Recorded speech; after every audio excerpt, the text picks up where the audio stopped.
Bien, es un gusto abrir nuevamente los expedientes para una nueva inmersión profunda. De verdad que el texto que tenemos en la mesa hoy ofrece una perspectiva muy peculiar y a ratos, increíblemente caótica sobre las dinámicas familiares. Uf, totalmente. Y encantada de estar aquí para desmenuzarlo, porque es un viaje tremendo. ¿Sí? Para quienes buscan entender esas tensiones clásicas de fin de año, o sea, donde se reúnen parientes que llevan meses o incluso años sin verse, el material de hoy es oro puro. Y bueno, el objetivo de nuestra inmersión profunda de hoy es explorar la obra de teatro Navidad Norteña. Escrita en 2009. Exacto, creada por el dramaturgo Jesús Alberto Tiscareño Hernández. Nuestra misión aquí es desentrañar cómo esta comedia romántica utiliza el humor absurdo, el choque de culturas y los enredos lingüísticos para darnos una radiografía muy aguda de la identidad fronteriza. Y de lo complejas que pueden ser las dinámicas familiares, claro. Sí, sí, sí. Y hay un detalle que funciona como la brújula moral de todo este análisis, y es el subtítulo de la obra. Ah, claro, el subtítulo es clave. Tiscareño Hernández la llama Navidad Norteña, la felicidad a pesar de todo. Qué gran frase. Esa frase encapsula todo el mecanismo interno de la historia. Nos muestra cómo el conflicto progresivo, los malentendidos y, pues, el choque de expectativas, tanto humanas como animales, terminan convergiendo en una resolución súper interesante. Una resolución que es tan oscura como conmovedora, yo diría. Exactamente. Y bueno, esto nos transporta directamente a la víspera de Navidad en el Rancho de los Argüello, que está ubicado en los paisajes áridos de Baja California. Un escenario fascinante, por cierto. Muy fascinante. Y ahí tenemos a la matriarca de la familia, Doña Carmen, quien básicamente está esperando a que sus hijos regresen al nido. Algunos vienen de la ciudad, otros cruzan la frontera desde Estados Unidos. Así que la mesa está servida para un reencuentro que promete de todo menos tranquilidad. Ok, analicemos esto. ¿Qué estamos viendo realmente en las páginas de esta obra? Pues a simple vista, el guión de Tiscareño Hernández tiene toda la estructura de una comedia regional de enredos. Ya sabes, con personajes que parecen caricaturas muy entrañables. Claro. Pero al raspar un poco la superficie, el texto funciona maravillosamente como un microcosmos de la sociedad fronteriza contemporánea. La obra utiliza el humor absurdo casi como un caballo de Troya, digamos. Me gusta esa analogía. Un caballo de Troya para meter temas más pesados. Exactamente. Nos ofrece una radiografía sumamente profunda de temas complejos como la fractura de la identidad, la migración, el choque generacional y, en última instancia, pues, la aceptación familiar. Y creo que es fundamental destacar por qué esta inmersión conecta de manera tan directa con la experiencia humana en general. Esta historia ilustra a la perfección esa dinámica universal y súper volátil de las reuniones de fin de año. Sí, esa olla de presión. Es ese momento exacto donde chocan las distintas realidades. Los que decidieron o tuvieron que quedarse en su lugar de origen frente a quienes se fueron a buscar otra vida. Las fricciones no son una posibilidad ahí, son una garantía absoluta. Totalmente de acuerdo. Empecemos hablando del escenario principal, el rancho mismo, y el choque cultural monumental que se da en ese espacio. Porque en el texto, el contraste de visiones del mundo es vivísimo, especialmente cuando observamos a dos personajes femeninos clave, que son Teodora y Doña Carmen. Ah, claro. El contraste entre ellas es el corazón de ese primer acto. Sí, Teodora es una mujer indígena cochimí. Y para dar un poco de contexto histórico para quienes nos escuchan, los cochimíes son un pueblo originario de la península de Baja California, históricamente ligados a la supervivencia en el desierto y la costa. Ajá. Esta herencia le otorga a Teodora una conexión ancestral y casi espiritual con la tierra. Ella defiende a la naturaleza con ferocidad y rechaza por completo cualquier adorno plástico o artificial. Para ella, la belleza reside en los amaneceres, en los animales, en el aire del campo. Y ese arraigo a la tierra contrasta radicalmente con Doña Carmen, que es la dueña del rancho. Uy, Carmen es otro mundo. Totalmente. Carmen representa una generación que ve en el campo un lugar de trabajo, sí, pero que está absolutamente fascinada con la promesa de la modernidad. Su orgullo no proviene tanto de la naturaleza que la rodea, sino del estatus que puede proyectar hacia el exterior. Sí, sí, sí. Hay un detalle en las acotaciones que me parece brillante. Lo del teléfono, ¿verdad? Exacto.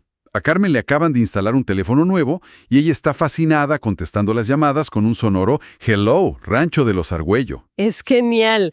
Ese simple acto de contestar en inglés estando en medio de un rancho ganadero en México ya nos anticipa el inmenso choque de identidades que está por desatarse. Esa pequeña línea de diálogo lo dice todo. Y ese choque, bueno, estalla con toda su fuerza cuando llega la hija te emigró, María Guadalupe.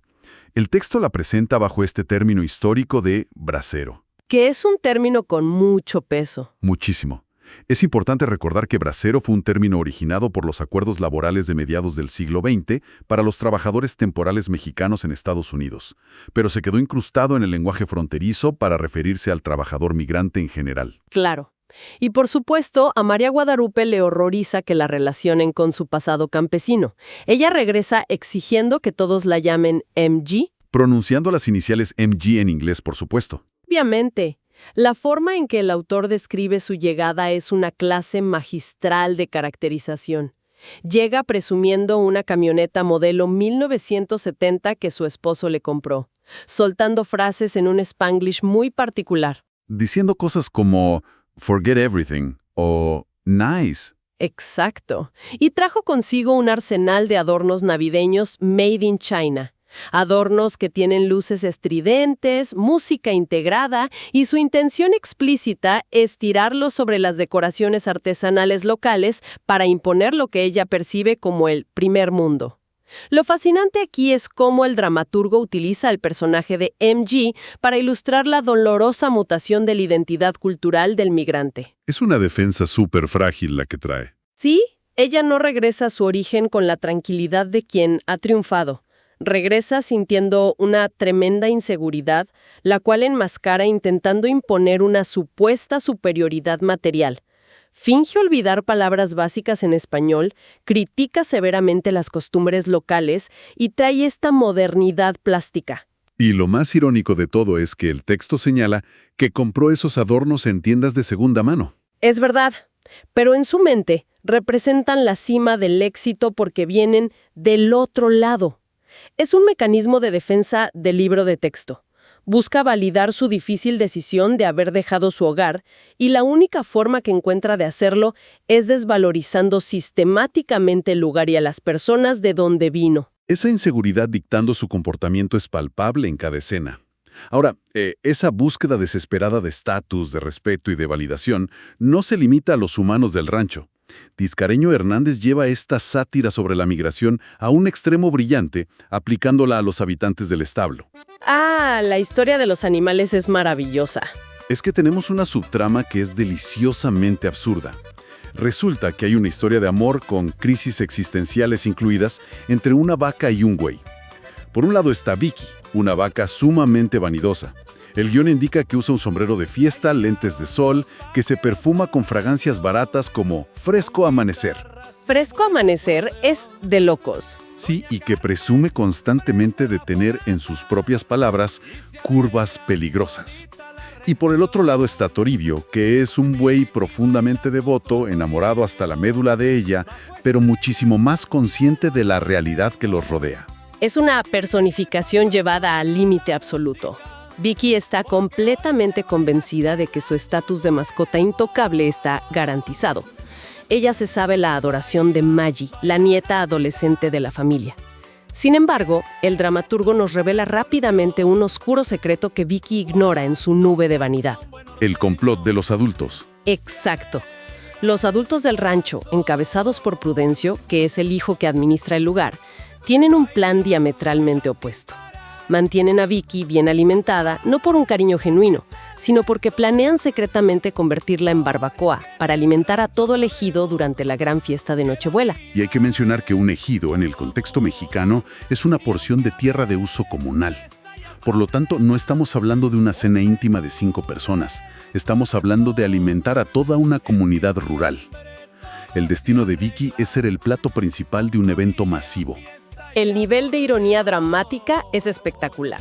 Uno se imagina a Vicky cantando y perfumándose, sabiendo perfectamente que sus horas están contadas. Totalmente. Aquí es donde se pone realmente interesante. Todo este enredo bovino llega a un punto crítico en una escena de comedia física fenomenal.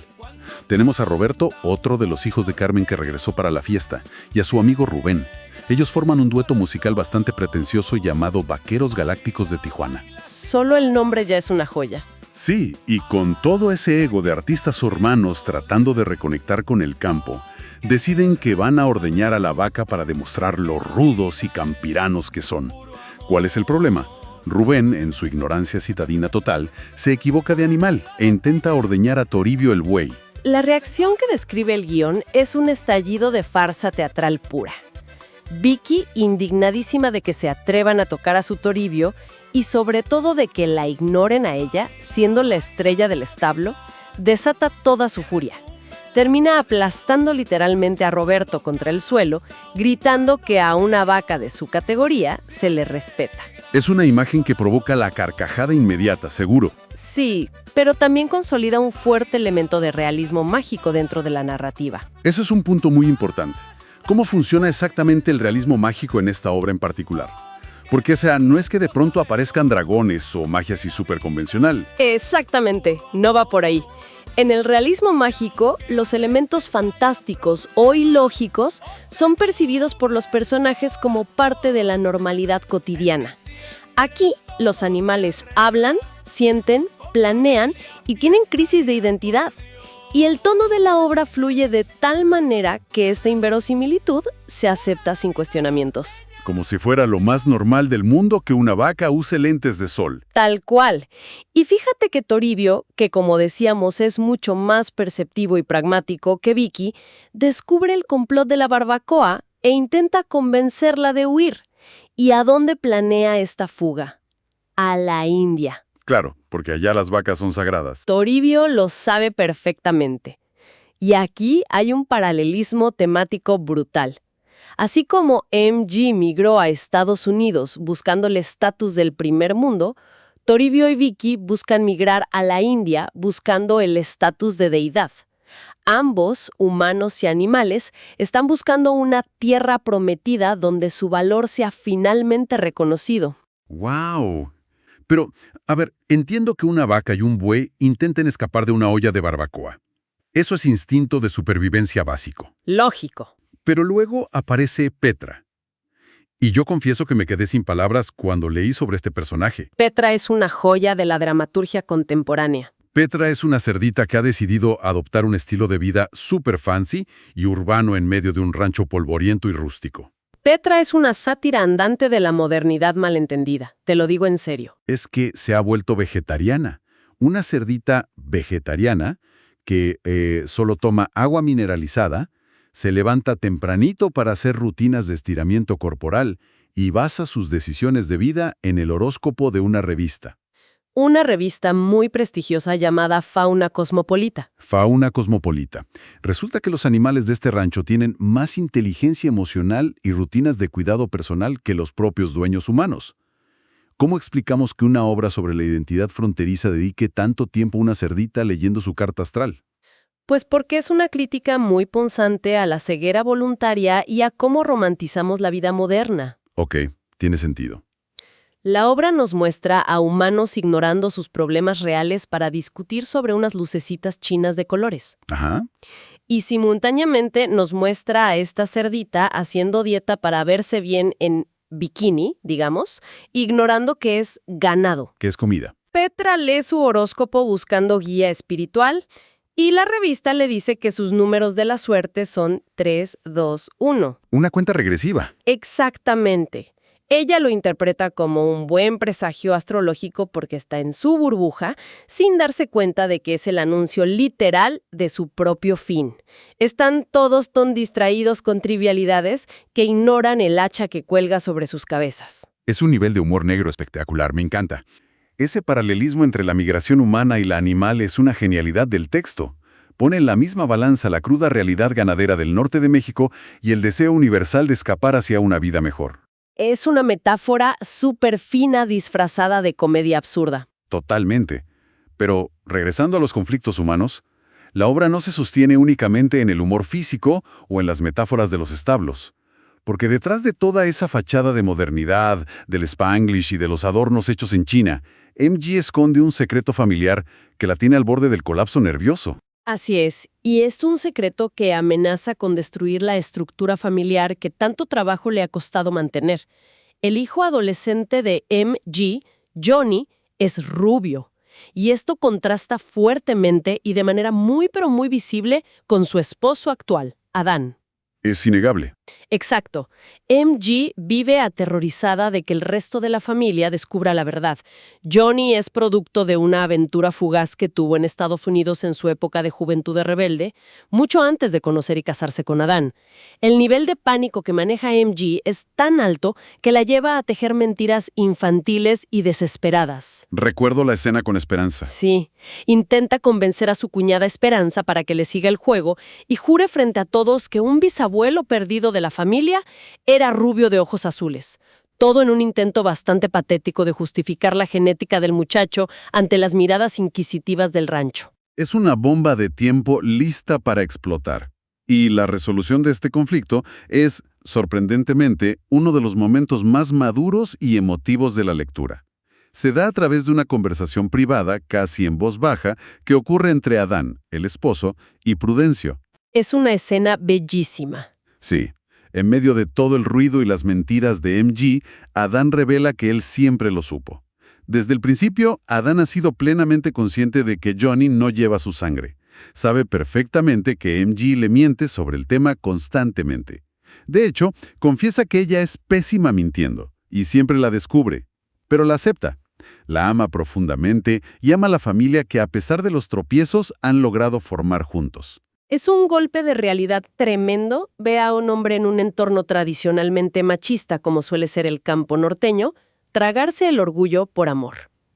Si conectamos esto con el panorama general, esta revelación de Adán encapsula el corazón y la tesis central de toda la obra.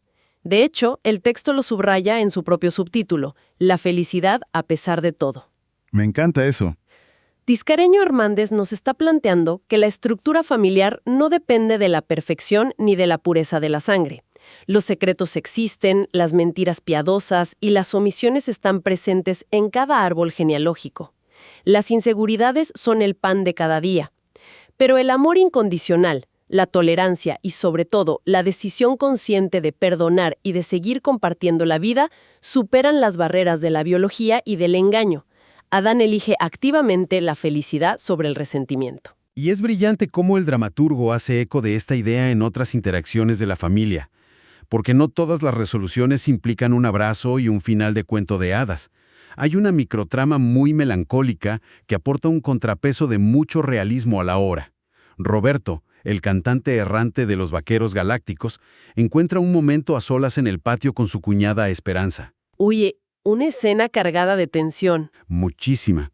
El texto revela que ellos fueron novios en la adolescencia, y Roberto, movido por la nostalgia de volver al rancho y quizá por la profunda soledad de su vida de artista sin mucho éxito, le confiesa que aún alberga sentimientos por ella. Y la respuesta de Esperanza es un balde de agua fría, pero lleno de una madurez impresionante. Lejos de dejarse llevar por el melodrama, ella lo rechaza con mucha amabilidad y firmeza. Le recuerda que aquel amor fue una ilusión infantil y lo confronta con la realidad de su presente. Roberto es un viajero constante, una figura inestable que vive de aplausos efímeros. Y Esperanza ya tiene su vida armada. Exactamente. Esperanza prioriza la estabilidad que ha construido. Elige su matrimonio con Prudencio, el trabajo diario en el rancho y el calor del hogar tangible por encima de las fantasías románticas de un pasado idealizado.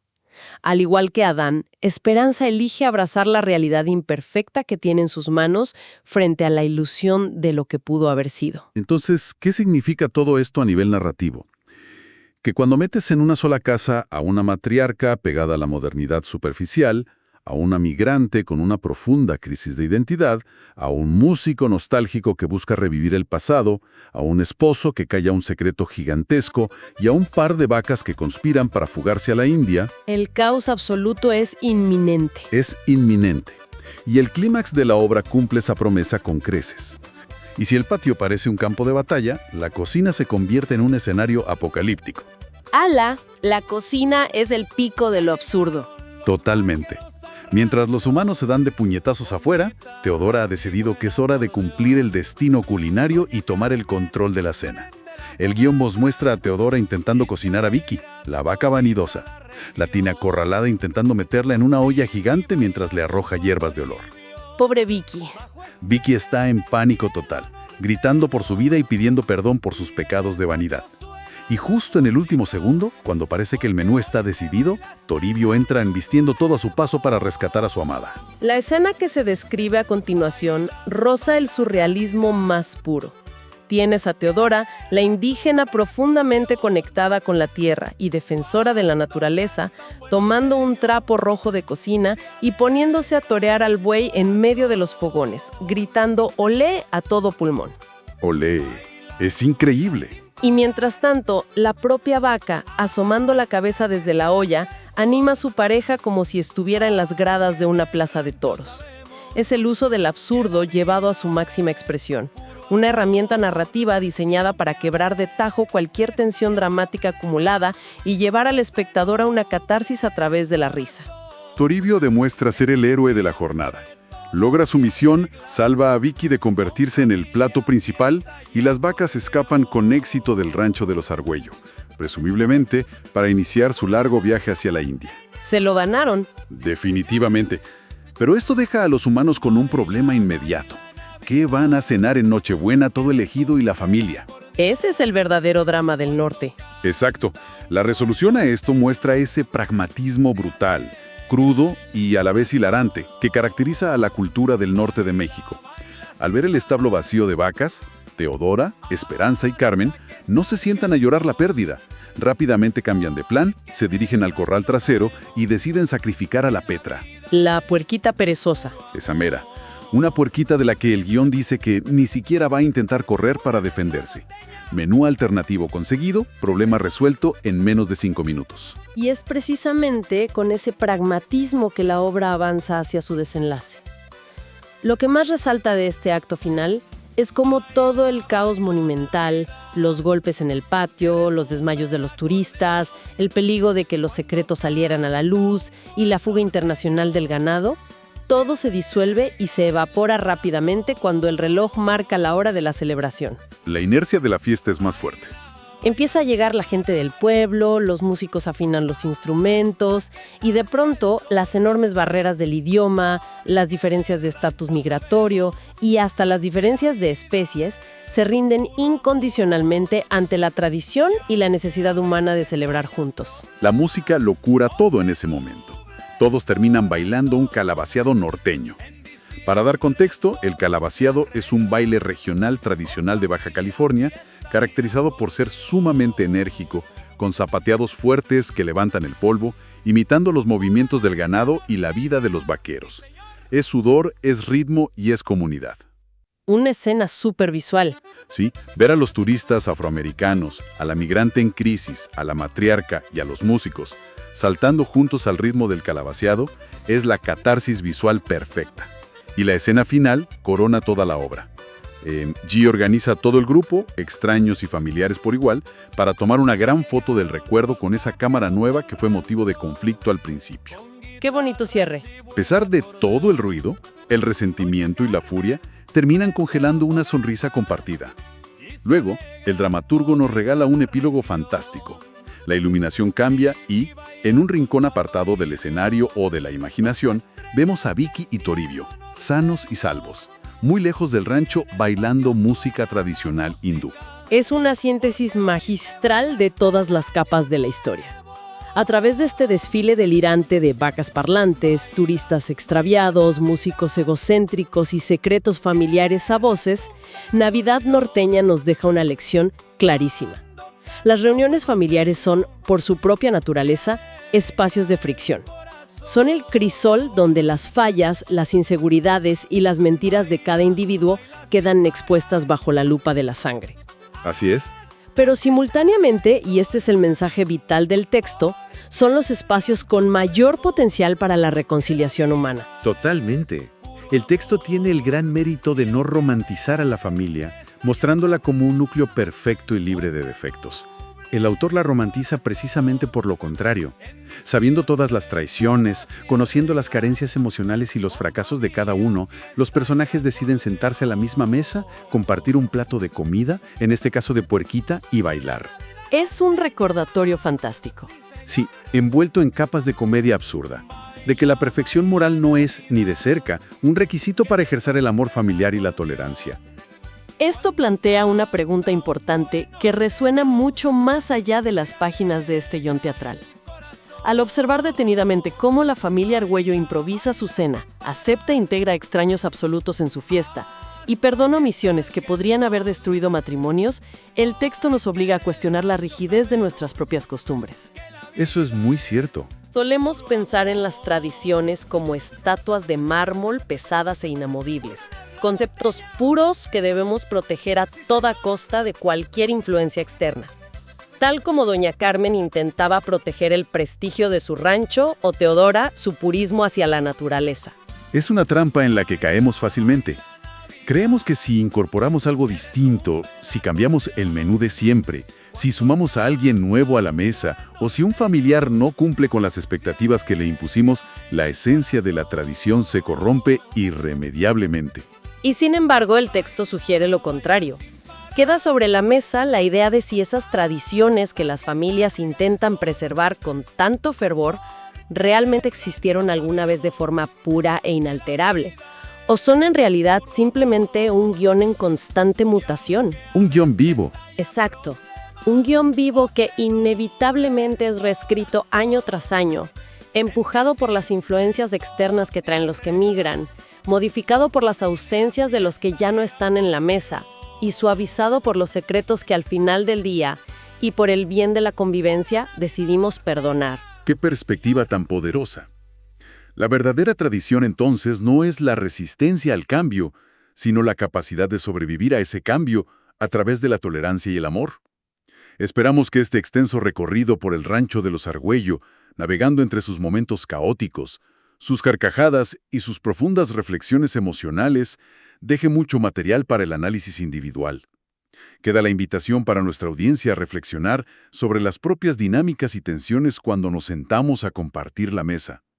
Queda resonando la idea de lo que verdaderamente significa permanecer juntos, celebrando la felicidad a pesar de todo. Nos escuchamos en la próxima exploración. Historias y escenario, el podcast que nadie pidió, revisando la dramaturgia de Jesús.